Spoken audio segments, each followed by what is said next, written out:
27 सीटों पर तहरीक इंसाफ की कामयाबी हुकूमत के लिए खतरे की घंटी बजा रही है। पीटीआई की कामयाबी की शरह 75% रही है, जबकि नून लीग कौमी असम्बली की एक भी सीट, जी हां, एक भी सीट नहीं जीत सकी। कि लोग अरशद शरीफ साहब को ना भूले हैं ना भूलेंगे, और अरशद शरीफ साहब के जो कातिल हैं उनका अरशद शरीफ साहब की रूह और अरशद शरीफ साहब से मोहब्बत करने वाले, उनको सुनने वाले, उनको देखने वाले, वो उन कातलों का जो है वो पीछा करते रहेंगे। और ये मामला जब तक इसकी तहकीकात साफ और शफाफ नहीं होगी, ये मामला रहेगा इसी तरह से। सब्सक्राइब करें और बेल दबाएं ताकि कोई खबर रह न जाए।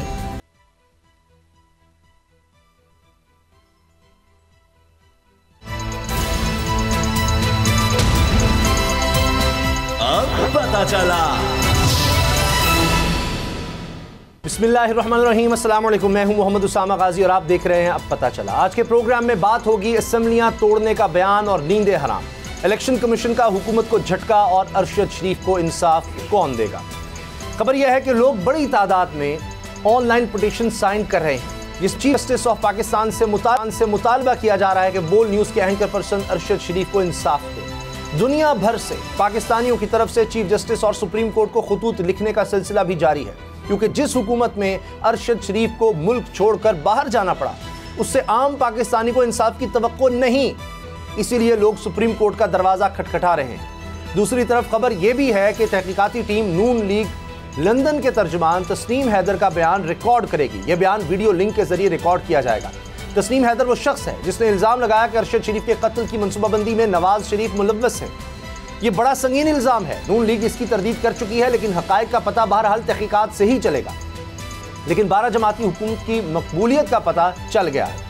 ये पोल किसी और ने नहीं बल्कि इलेक्शन कमीशन की दस्तावेजात ने खोला है, जिसके मुताबिक हुकूमती इत्तेहाद जवाल का शिकार है। आम पाकिस्तानी इस हुकूमत पर एतमाद करने को बिल्कुल तैयार नहीं। इलेक्शन कमीशन की दस्तावेजात के मुताबिक 36 में से 27 सीटों पर तहरीक इंसाफ की कामयाबी हुकूमत के लिए खतरे की घंटी बजा रही है। पीटीआई की कामयाबी की शरह 75% रही है, जबकि नून लीग कौमी असम्बली की एक भी सीट, जी हां, एक भी सीट नहीं जीत सकी।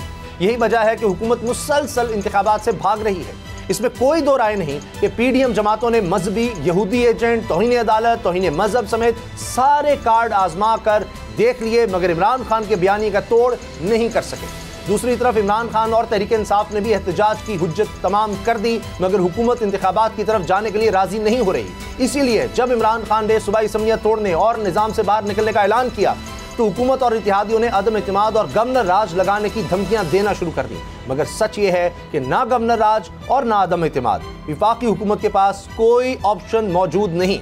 अब पंजाब असम्बली की तहलील रोकने के लिए नून लीग लाहौर हाई कोर्ट चली गई है। असम्बली तोड़ना वज़ीर आला का इख्तियार है, क्या अदालत इसमें मुदाखलत कर सकती है या नहीं? इसी से आगाज़ करेंगे। सदीक जान नूरुल आरफी मेरे साथ हैं। सदीक, आप अदालती मामलात को देखते हैं, रिपोर्ट करते हैं।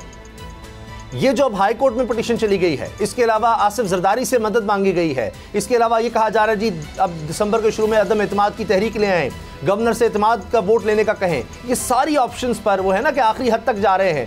तो ये आखिरी हद भी कोई कामयाब होती नजर आ रही है पीडीएम की? देखिए, इसमें कोई भी ऑप्शन अगर इनके पास ऐसा होता जिसमें ये कंफर्टेबल होते और ये कर सकते होते, तो इस वक्त ये सूरत हाल ना होती जो नज़र आ रही है हुकूमती कैंपों के अंदर। 5 चीज़ें डिस्कस हो रही हैं। पहला ये हो रहा है कि जनाब हम तहरीक अदम एतमाद लेके आएंगे। वो फवाद चौधरी साहब ने कहा अब लेके आएँ, वेलकम। कब लेके आ रहे हैं बताएँ, हम हाजिर हैं। क्योंकि अदम एतमाद की अगर ये तहरीक लेकर आते हैं तो 186 वोट इन्होंने पूरे करने हैं, और उन 186 में तहरीक इंसाफ के किसी मुनहरफ रुकन का वोट काउंट नहीं होगा, तो तहरीक इंसाफ को तो साइड पे कर दें। वो एक ही सूरत हो सकती है इनकी कि 10 के 10 वोट जो हैं जो काफ लीग हैं वो इनके साथ चले जाएं, फिर ये पूरे कर लेंगे 186।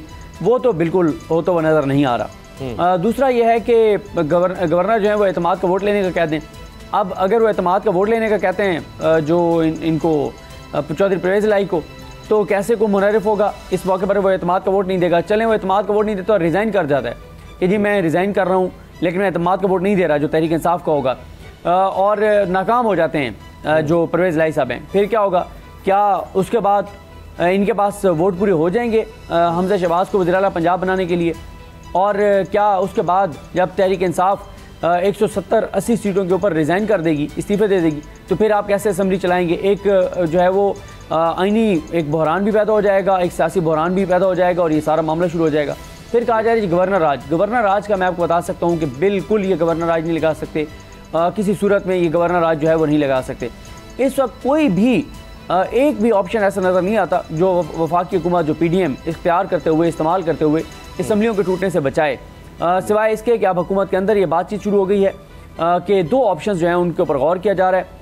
एक तो ये किया जा रहा है कि सुप्रीम कोर्ट में हुकूमत ये मामला ले जाए, या जो पंजाब की जो अपोजिशन है, नून लीग और दीगर जमातें जो उनके साथ अगर हैं, जो आज़ाद भी हैसियत में, ये सब ये मामला ले जाएं सुप्रीम कोर्ट ऑफ पाकिस्तान में और सुप्रीम कोर्ट को कहें कि इमरान खान जो है वो असम्बलियाँ तोड़ने का कह रहे हैं, कोई और वजह नहीं है, सियासी तौर पे अदम इस्तेहकाम के लिए वो ये काम कर रहे हैं। तो इस हवाले से सुप्रीम कोर्ट ये फैसला दे कि इस तरह से वज़ीर आला पंजाब जो हैं वो असम्बली तहलील नहीं कर सकते। अब समझ नहीं आती कि जो चीज़ आइन में लिखी हुई है, सुप्रीम कोर्ट आइन में लिखी हुई एक चीज़ को कैसे रोकेगी।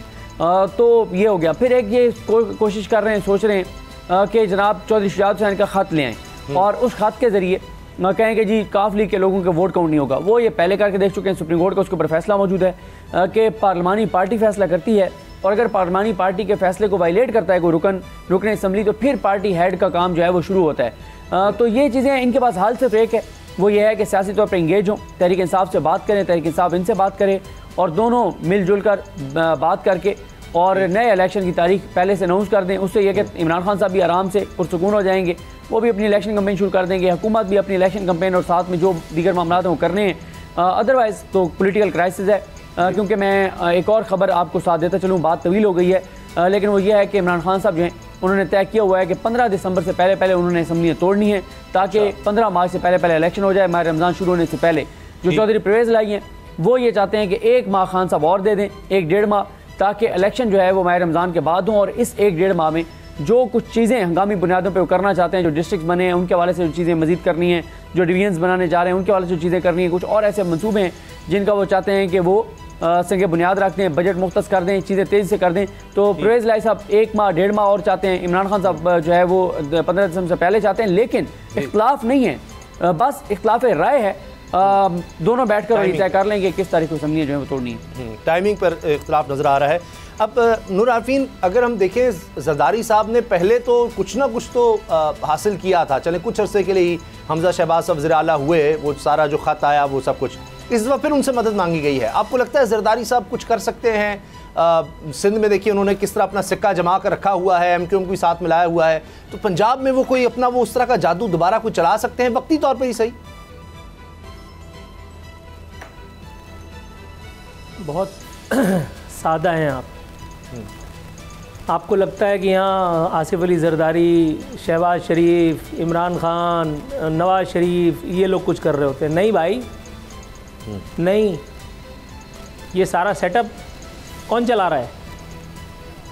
मुझे तो ये बात सुन के हंसी आती है कि इलेक्शन हो रहे हैं, इलेक्शन नहीं हो रहे हैं, फलाना हो रहा है। और भाई जिसने ये सब कुछ किया है उसने इसलिए किया है कि इलेक्शन करवा करके और अपना जो है वो सर के ऊपर पूरा मलबा गिरवा ले। नहीं, पहले दिन से कहता रहा हूँ इलेक्शन नहीं हो रहे। ये मामू सेटअप है। मामू सेटअप में इलेक्शंस का ऐलान कोई शहबाज शरीफ, कोई इमरान खान, कोई फलाना ढिमकाना कोई नहीं कर सकता। अभी तक हर दावा गलत साबित हुआ है, नहीं हुआ है। मैंने कल भी कहा था, आज मैं दोबारा कह रहा हूँ, आज भी ये सारी बातें ऐसी हवाई फायर हैं। नवाज शरीफ हरकत में आ रहे हैं या आसिफ अली जरदारी हरकत में आ रहे हैं, इनका हरकत में आना बज़ाहिर एक सियासी एक्टिविटी कह लीजिए आप, बज़ाहिर कह रहा हूँ। फ्यूल जलाने की कोशिश है, फुटेज बनवाने की कोशिश है, मीडिया कवरेज एक्वायर करने की कोशिश है। नो, जब तक इजाज़त नहीं है तब तक कोई कैसे कर लेगा यार? जब तक इजाज़त नहीं होगी कोई असम्बली कैसे तोड़ लेगा मेरे भाई? और दूसरी बात, चलो for the sake of argument मान लिया जाता है कि असम्बली तोड़ देंगे। अभी तक आप राना सनाउल्ला और दीगर मामलात से इसलिए बचे हुए हैं क्योंकि पंजाब हुकूमत का शेल्टर आपको है। आप पहाड़ पे से उतर करके और वहाँ पंजाब चले जाते हैं तो आपको वहाँ पुलिस भी मिल जाती है, आपको इंतज़ामी सेटअप भी मिल जाता है। आप मुझे एक बात बताइए, अगर आपके पास ये सारा तामझाम नहीं है, अगर आपके पास ये सारा कवर नहीं है, तो फिर कौन बचाएगा भाई? फिर तो वो हाथ बढ़ाएंगे और छू लेंगे कि छू लिया। फिर क्या करेंगे आप? और जेल आपने जाना नहीं है क्योंकि जेल अच्छी जगह नहीं होती है। अच्छा, तो ये सब बातें सिर्फ हवाई फायर से ज़्यादा कुछ नहीं हुए। ये सिर्फ लूली लंगड़ी किस्म की जमहूरियत जो है ना वो इसी तरह से चलती रहेगी। आज मैं ड्राइव करते हुए बड़ी ज़बरदस्त एक बात मेरे दिमाग में आई जी। ये हमेशा इक़्तिदार की रेवड़ी हाथ से मुंह से निकल जाने के बाद क्यों इनकलाबी बन जाता है आदमी? भाई कभी सोचा आपने? नवाज शरीफ ने जनरल बाजवा, जनरल फैज़ हमीद, जनरल फलाना, जनरल ढिमकाना का नाम ले करके जो कुछ कहा है, आप लोगों की समातों में मेरा ख्याल है वो जहर अब तक याददाश्तों में महफूज होना चाहिए।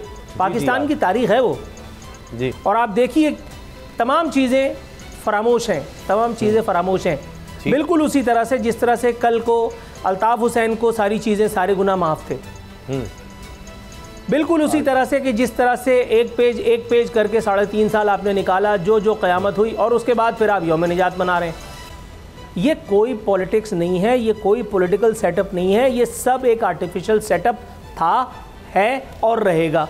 इसमें आप अपने तौर पे बुकराती करते रहें कि वो ये गिरा देंगे और वो ये सजा देंगे, कुछ नहीं हो रहा, कुछ भी नहीं हो रहा। आपके अपने अंदर डिवीज़न मौजूद है, आप इनकार कीजिए, ठीक है, आप इनकार कीजिए, आप बादशाह लोग हैं, लेकिन मेरे भाई इस वक्त अपने अंदर डिवीज़न मौजूद है। वो एक आखिरी अभी इस वक्त जो है ना तरला वो रह गया है। अच्छा। और वो आपके पास ये है कि आपके कुछ लोग MPA हैं, आपके कुछ लोग मिनिस्टर्स हैं, आपके पास गवर्नर है, आपके पास वज़ीर आला है। अगर आपके पास ये सब चीज़ें भी नहीं हैं तो फिर आप कहाँ हैं? स्ट्रीट पावर आपके पास अब नहीं है। Let's face the reality, let's accept it. Twitter पे आप राज कर रहे हैं, फबिहा, बिल्कुल ऐसे ही है। सोशल मीडिया किंग हैं आप, बिल्कुल ऐसे ही है। जो ना माने वो अहमक है। लेकिन मेरे भाई इन सारी चीज़ों से मोबिलाइज़ करके अगर आपको शहबाज शरीफ को सियासी तौर पे यतीमी बख्शनी होती, अगर आपको इन सब लोगों को बेरोज़गार करना होता, अगर हकीम राना सनाउल्ला बेरोज़गार हो चुके होते थे तो अब तक हो जाते।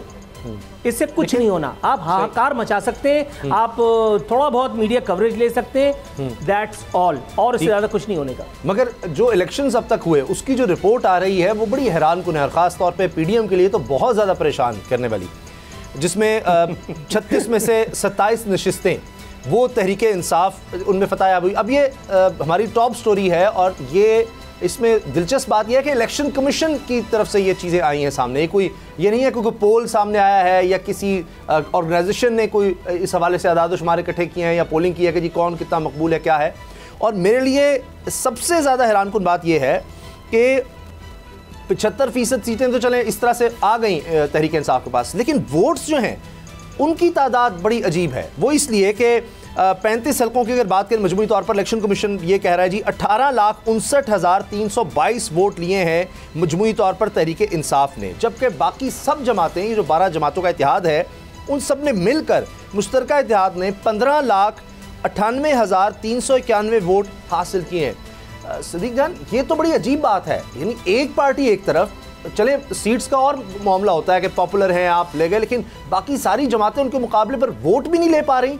ये तो बड़ी अजीब बात है, क्योंकि पीपल्स पार्टी अपनी जगह पर, नून लीग, फजलुर रहमान साहब एक दौर में ये सब तहरीक इंसाफ को हरा चुके हैं अलग अलग, और अब मिलकर यह हाल हो गया कि सारे मिलकर उतने वोट भी नहीं ले पा रहे।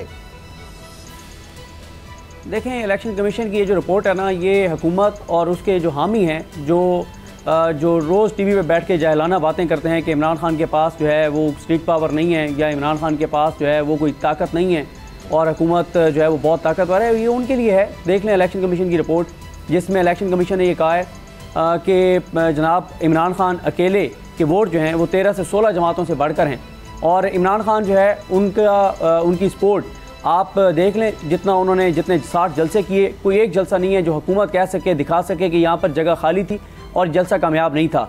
इमरान खान का लॉन्ग मार्च जिस तरह से हुआ, वो तो समझने में बहुत सारे लोगों के मसला हुआ। अगर कोई नहीं समझना चाहता तो अलग बात है, वरना अगर कोई समझना चाहे और देखना चाहे तो उनको अंदाज़ा नहीं है कि खान ने किया क्या है। उसने शहर शहर जलसे किए हैं लॉन्ग मार्च के दौरान, और उसने नया वोट बैंक अपना तैयार किया है। फिर इमरान खान ने जब रावलपिंडी में आके जलसा किया, जो हुकूमती एजेंसीज़ की रिपोर्ट हैं वो भी ये बताती हैं कि इतना सक्सेसफुल जलसा रावलपिंडी में कभी नहीं हुआ। फिर उसके बाद इमरान खान जो है वो जब तकरीर करते हैं, तो अभी आपने इमरान खान की हकीकी आज़ादी मार्च के दिन देख लिया कि बोल टीवी की जो आप रेटिंग देख लें, सोशल मीडिया के ऊपर रेटिंग देख लें, तो इसका मतलब है टीवी के ऊपर भी उनको लोग देखते हैं, वोट भी उनको लोग डालते हैं, वो सड़कों पर बुलाते हैं, लोग निकलते हैं, वो ट्विटर स्पेस में जाते हैं, रिकॉर्ड कायम कर देते हैं, वो पॉडकास्ट में जाते हैं, रिकॉर्ड कायम कर देते हैं।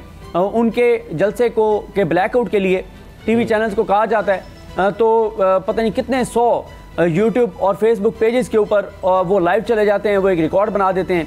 तो बात यह है कि इमरान खान वो कौन सा एक पैमाना है जिस पे अगर कोई देखना चाहे कि इमरान खान पॉपुलर हैं या नहीं हैं, लोग उनके साथ हैं या नहीं हैं, तो उस पैमाने में इमरान खान नाकाम हुए हों। दूसरी बात यह है कि हुकूमत जो है वो अपनी कोई अगर ये बात हम कहें कि ये हुकूमत जो है वो नहीं जाएगी तो हुकूमत ना जाए, लेकिन पाकिस्तान कहाँ पे जा रहा है असल सवाल तो ये है, अवाम कहाँ जा रही है असल सवाल तो ये है। बात यह है कि पिछले 8 माह तक ये हुकूमत क्यों रही, ये हुकूमत आई कैसे थी, ये हुकूमत रही कैसे, ये कोई ढकी छुपी बातें नहीं हैं, ये पूरा पाकिस्तान बात जानता है।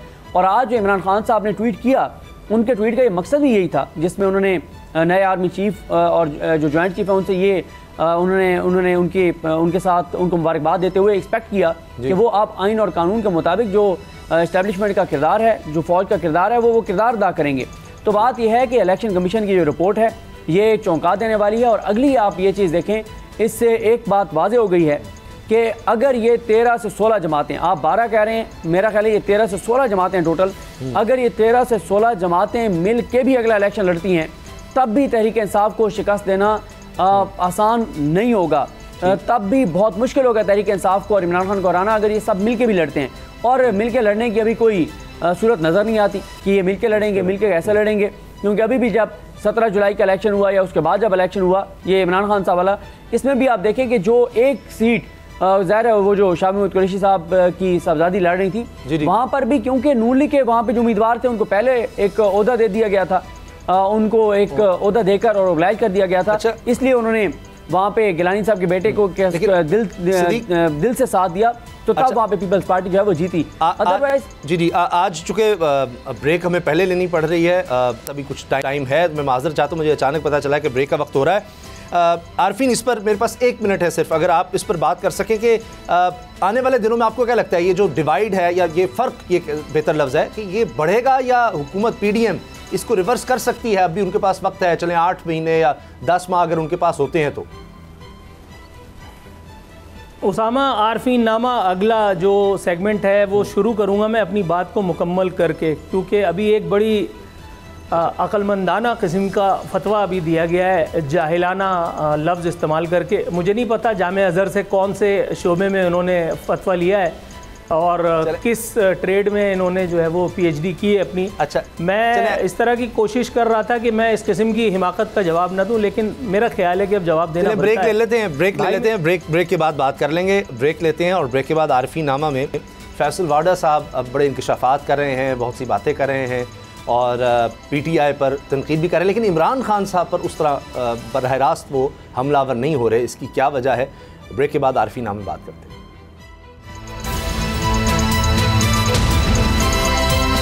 अब पता चला।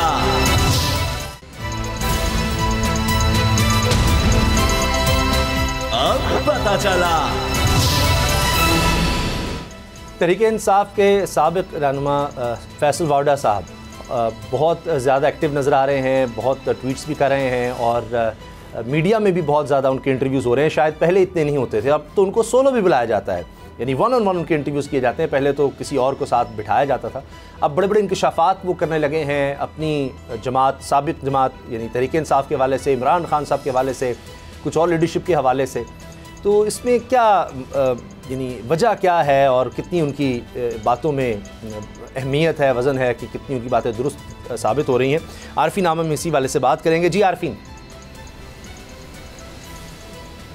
जी उसामा, मैंने ब्रेक पर जाने से पहले कहा था कि मैं पहले वो जो एतराज़ उठाया गया था और ताना जहालत दिया गया था, मैं पहले उस पर बात करूँगा। 3 हुर्फ भेजते हैं फ़िलहाल हमारे जो फैसल वाडा दी प्यारे हैं उन पर, जिसमें बात काफ़ी गैर मुनासिब है। नूर आरफीन साहब ने अगर दलाइल के साथ, आप अगर दलाइल के साथ किसी को चैलेंज न कर सकें, आप अगर काउंटर न कर सकें और उसको डिग्री दिखाकर मुझे आ रही है, आप शर्मिंदा आपकी बात भी रही, अपनी बात मुकम्मल करने जरा, ताने जहल दे करके और मामलात को इधर उधर करने की कोशिश करें, साहब मैं खासा गैर मुनासिब। बता दूं, आप ये बात ठीक कह रहे हैं, नूर आरफीन साहब अगर सुन लें, बिल्कुल ठीक कह रहे हैं, नूर आरफीन साहब अगर सुन लें। अच्छा आरफीन, जी जी जी जी जी मैं आपकी बिल्कुल सुनूंगा, पहले जरा थोड़ा सा अगर आप मुझे सुन लें। जी जी नहीं, मैं पहले मेरी सुन लें ना, मैं आपको क्या कहना चाह रहे हैं? सेगमेंट के आखिर में आपने ये कहा कि मैंने आपको ये बात कही, मैं ये एक या तो ये है कि वो वीडियो दोबारा चला दें मेरी,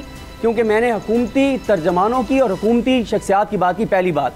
दूसरी बात ये है कि बहुत सारा एनालिसिस, यानी इसमें मैं शामिल नहीं हूँ, जो बात मैं कर रहा होता हूँ उसके अगेंस्ट जा रहा होता है, लेकिन मैं इसलिए उसका जवाब नहीं दे रहा होता क्योंकि वो तहरीक इंसाफ के खिलाफ होता है। मैं तहरीक इंसाफ का तर्जमान नहीं हूँ।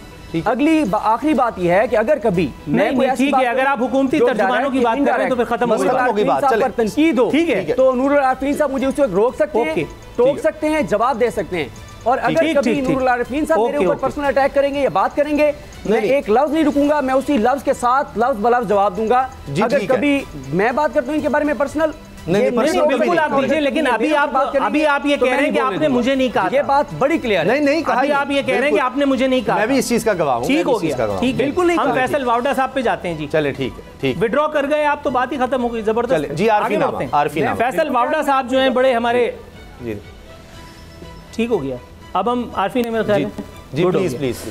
फवाद चौधरी साहब की अमरीकी सफ़ीर से मुलाकात हुई है जनाब वाला, और फैसल वावडा साहब साबिक़ रहनुमा तहरीक इंसाफ इमरान खान साहब के साबिक़ अनमोल रतन, उनको ये बात काफ़ी नागवार गुजरी है। काफ़ी शे सुर्खी में आजकल रह रहे हैं, जैसे उसामा गाजी साहब ने फरमाया आजकल तो बाकायदा सोलो फ्लाइट ले रहे हैं, हर चैनल पर जा कर के इंकशाफात की भरमार किए हुए हैं।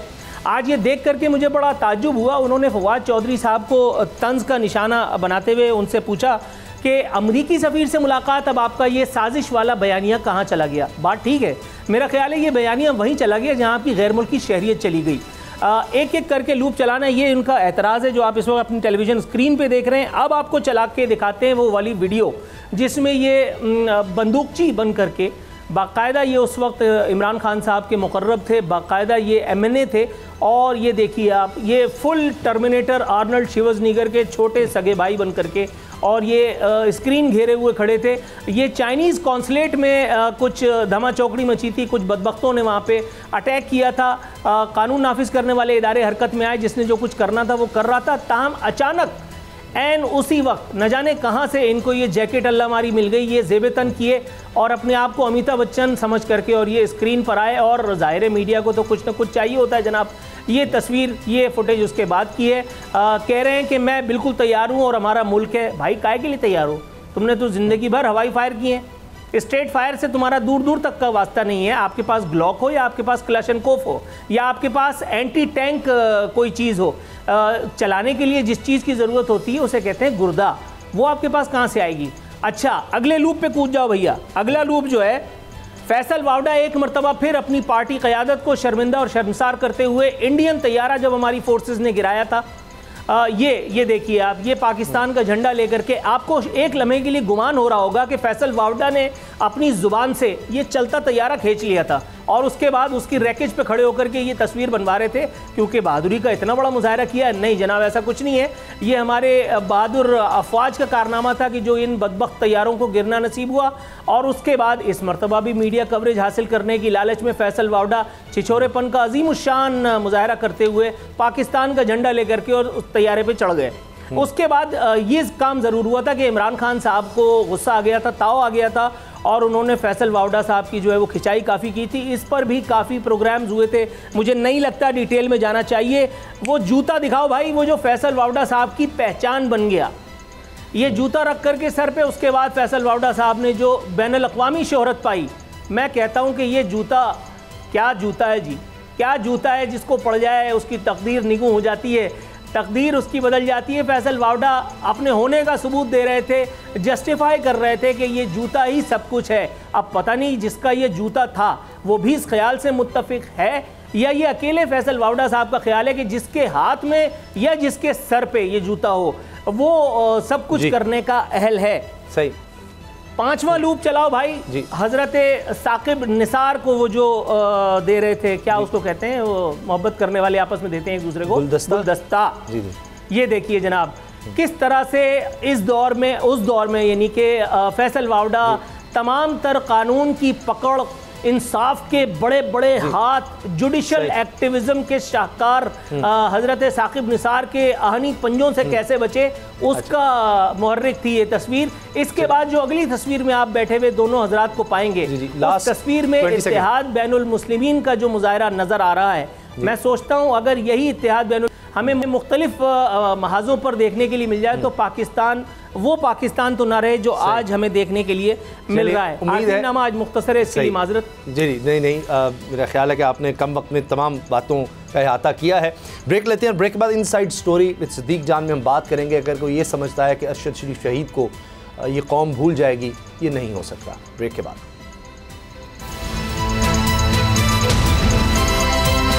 अब पता चला।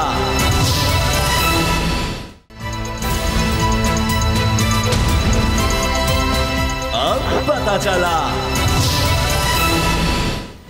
बात करेंगे इनसाइड स्टोरी में अरशद शरीफ शहीद की। सिद्दीक जान, जिस तरह हम देख रहे हैं कि एक खतूत का सिलसिला शुरू हो गया है, और अगर कोई समझता था कि अरशद शरीफ शहीद को भुला दिया जाएगा या उनके जो कातिल हैं वो कैफर किरदार तक नहीं पहुंचेंगे या बच जाएंगे, तो लगता नहीं है कि कौम, उनके घर वाले, जो दोस्त अहबाब हैं, वो ये होने देंगे, किसी को भूलने नहीं देंगे। बिल्कुल आपने दुरुस्त कहा। और ये सिलसिला शुरू हुआ जब इमरान रियाज खान साहब ने एक ट्विटर स्पेस में ये ऐलान किया तमाम पाकिस्तानियों से जो पाकिस्तान के अंदर हैं या पाकिस्तानी हैं, उनसे ये कहा गया कि वो चीफ जस्टिस ऑफ पाकिस्तान को ख़त लिखें और उसमें ये इस्तदा करें, ये अपील करें, ये दरख्वास्त करें कि supreme court of Pakistan Arshad Sharif साहब के कातलों को मंतकी अंजाम तक पहुँचाने के लिए, कातलों को सामने लाने के लिए, अरशद शरीफ साहब के इंसाफ के लिए सुप्रीम कोर्ट जो है वो इक़दाम करे, चीफ जस्टिस पाकिस्तान सोमोटो लें, कमीशन बनाएं और इस तहकीकात को आगे बढ़ना चाहिए। उसके बाद से खतूत का सिलसिला जारी है। हज़ार खतूत जो है वो सुप्रीम कोर्ट ऑफ पाकिस्तान में पहुंच चुके हैं और बड़े वो जिन उन खतूत में से जो खतूत लोगों ने शेयर किए हैं ट्विटर के ऊपर तस्वीरें बनाकर, तो आप पढ़ सकते हैं कि कितने तकलीफ़ दे अल्फाज हैं, किस तरह का दर्द जो है वो बयान किया गया है। साथ ही आपको ये बताता चलूँ कि जो आपने बात कही कि नहीं भूलने देंगे, ज़ाहिर है आप देख रहे हैं बोल मुसलसल बात कर रहा है, आवाम बात कर रहे हैं। और मैं आपको बताऊँ, उसामा गाजी साहब बहुत से लोग मिलने आते हैं, ओवरसीज़ पाकिस्तानी मिलने आते हैं, बहुत से लोग मिलने आते हैं, और जितने भी लोग आते हैं उनमें से अक्सरियत ऐसी है जो अरशद शरीफ साहब का जिक्र करते हुए रो पड़ते हैं। मैं ये जब अभी खान साहब आ रहे थे हकीकी आज़ादी मार्च रावलपिंडी आ रहा था, तो उस रात हम कवरेज के लिए गए वहाँ पर जहाँ पर ये अल्लामा इकबाल पार्क में कैंप लगा हुआ था, खैमा बस्ती लगी हुई थी। वहाँ पर एक नौजवान मिला, उसने कहा कि मेरे सगे चचा की डेथ हुई, लेकिन मुझे इतना दुख और तकलीफ़ नहीं हुई थी जितना दुख और तकलीफ़ मुझे अरशद शरीफ साहब की शहादत की हुई, क्योंकि वो पाकिस्तान के लिए खड़े थे, पाकिस्तान के लोगों के लिए खड़े हुए थे। और उन्होंने फिर बताया, उन्होंने मुझे उसी वक्त मोबाइल निकाल के दिखाया, उन्होंने कहा देखें आज तक उनकी तस्वीर जो है वो मेरे मोबाइल के ऊपर लगी हुई है और उनकी मैंने तस्वीर लगा के रखी हुई है, अपने ट्विटर पर भी, व्हाट्सएप पर भी, हर जगह उनकी तस्वीर लगी हुई है, मोबाइल पर उनकी तस्वीर लगी हुई है। तो बात यह है कि अरशद शरीफ साहब की जो शहादत है, जो टारगेट किलिंग है, वो पाकिस्तान के लोग नहीं भूलेंगे। जिस जो है वो क्या कहा जाए, अल्फाज नहीं मिलते, जिस तरह से उनकी टारगेट किलिंग की गई, उनको शहीद किया गया, इसमें अहम किरदार सुप्रीम कोर्ट ऑफ पाकिस्तान का बनता है, क्योंकि अरशद शरीफ साहब की जो वालिद हैं उन्होंने भी चीफ जस्टिस पाकिस्तान को ख़त लिखा हुआ है। मुझे बताएं कि 23 अक्टूबर को जो है वो ये वाक़या हुआ था और आज नवंबर का आखिरी दिन है, कल दिसंबर शुरू होने जा रहा है। मुझे बताएं आज तक कोई एक चीज़ सामने ला सकी हुकूमती कमेटी, हुकूमती टीम, हुकूमती कमीशन? क्योंकि पहले दिन से हमें ये बात पता थी और हमने इसलिए मुस्तरद किया था हुकूमती कमेटी को, हुकूमती टीम को।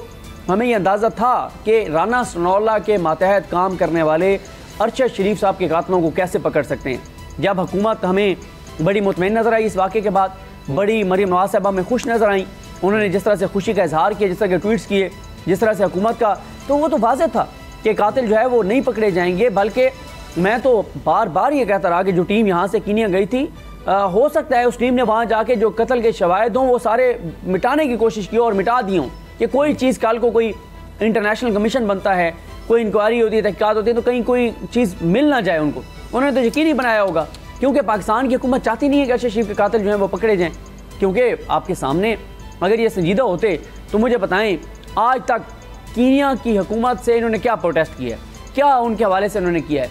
उनका लैपटॉप, अरशद साहब का मोबाइल, वो चीज़ें कहाँ हैं? वो जो वहाँ के पोस्टमार्टम और यहाँ के पोस्टमार्टम में फ़र्क था, वो क्यों था? क्यों नहीं चीज़ें सामने लाई जा रही? वो जो शख्स वहाँ पर अरशद शरीफ साहब के साथ जो ड्राइविंग कर रहा था, वो अभी तक क्यों नहीं उसको मंजर-ए-आम पर लाया गया? क्यों नहीं उसका बयान को सामने लाया गया? क्यों नहीं चीज़ें की गई? क्यों नहीं तफसीलात? तो हुकूमत का तो वाज़ेह तौर पर नज़र आता है, एक तरफ हुकूमत है जो ये उसके अमल से नज़र आता है कि वो चाहते हैं कि अरशद शरीफ के कातिल ना पकड़े जाएँ।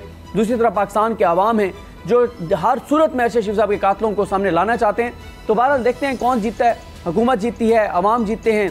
लेकिन ये बात तो तय हो गई है, ये बात तो साबित हो गई है कि लोग अरशद शरीफ साहब को ना भूले हैं ना भूलेंगे, और अरशद शरीफ साहब के जो कातिल हैं उनका अरशद शरीफ साहब की रूह और अरशद शरीफ साहब से मोहब्बत करने वाले, उनको सुनने वाले, उनको देखने वाले, वो उन कातलों का जो है वो पीछा करते रहेंगे। और ये मामला जब तक इसकी तहकीकात साफ़ और शफाफ नहीं होगी, ये मामला रहेगा इसी तरह से।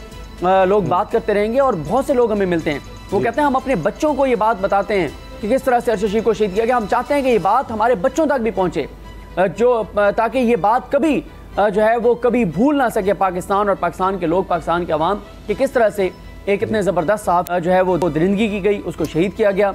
और फिर हुकूमत देखे ना जी आज तक इस बात पे नहीं आती कि उनको पाकिस्तान से जाने पर किसने मजबूर किया, किस तरह उनके ऊपर FIR हुई, और अभी भी वो सिलसिला जारी है। वही सेम अरशद शरीफ साहब वाला पैटर्न जो है वो आजम स्वाति साहब के खिलाफ FIR दर्ज हो रही, और जिस तरह से अरशद शरीफ साहब ने चीफ जस्टिस पाकिस्तान को खत लिखा था, उसी तरह की एक पिटीशन दायर की आजम स्वाति ने इस्लामाबाद हाई कोर्ट में। तो अब भी टाइम है कि हमारी अदालतें थोड़ी सी मेहरबानी करें, इस मामले को देखें इससे पहले कि कोई और इस तरह का कोई सहाफ़ी, कोई सेनेटर। जी और शायद सदीक इतना मुश्किल भी ना हो कातिलों तक पहुंचना। उसकी वजह यह है कि देखिए, जिन लोगों ने दरख्वास्तें दी या मुकदमा दर्ज करवाए अरशद शरीफ शहीद साहब के ख़िलाफ़, अब वो सामने नहीं आ रहे। बुलाया जाता है तो आते नहीं हैं। कौन था जिसने उनको कहा कि आकर और इस तरह की दरख्वास्तें दी जाएँ? तो तहक़ीक़ात हों तो सब कुछ पता चल सकता है। यकीन जाने हम भी जहाँ जाते हैं लोग यही बात करते हैं, अरशद शरीफ शहीद साहब के हवाले से अफसोस का, दुख का इज़हार करते हैं।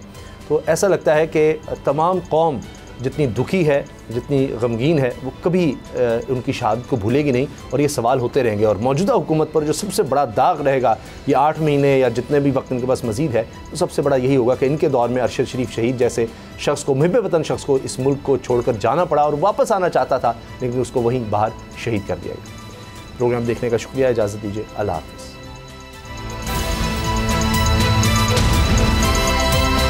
अब पता चला।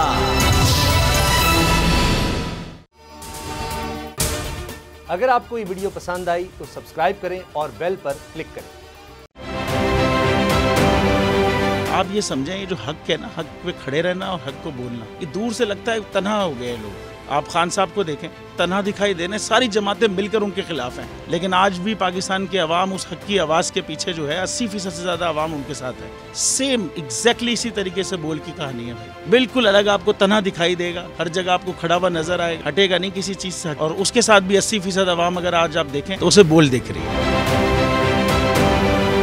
जाली केस है ना, ये हम पे उस वक्त बनाए गए थे जब हुकूमत यही थी, इन्हीं लोगों की हुकूमत थी ना। और ये जाली केस, इनको मैं नहीं कह रहा इस केस को जाली केस, इनको पाकिस्तान में क्या पूरी दुनिया में एक ऐसा शिकायत कुंदा नहीं मिला, एक ऐसा कंप्लेनेंट नहीं मिला जिसने ये कहा हो कि हमारे साथ फ्रॉड हुआ है। तो ये खुद ही बन गए कंप्लेनेंट, और ये खुद ही इन्होंने खुद ही इन्वेस्टिगेशन की, उसकी खुद ही तफ्तीश भी की, यानी कि कंप्लेनेंट भी है, इन्वेस्टिगेशन ऑफिसर भी है, और इन द एंड इन्होंने फिर उसके बावजूद ये कोर्ट में जमा कराया कि जी ये केस जाली केस था, और इसमें किसी किस्म जो कुछ एग्जैक्ट कर रहा था सब लीगल। ये मेरी बात नहीं है, ये इनके इन्वेस्टिगेशन ऑफिसर की बात। सबसे ज्यादा व्यूज और सबसे ज्यादा रेटिंग के साथ बोल आज भी रहा नंबर 1 पर।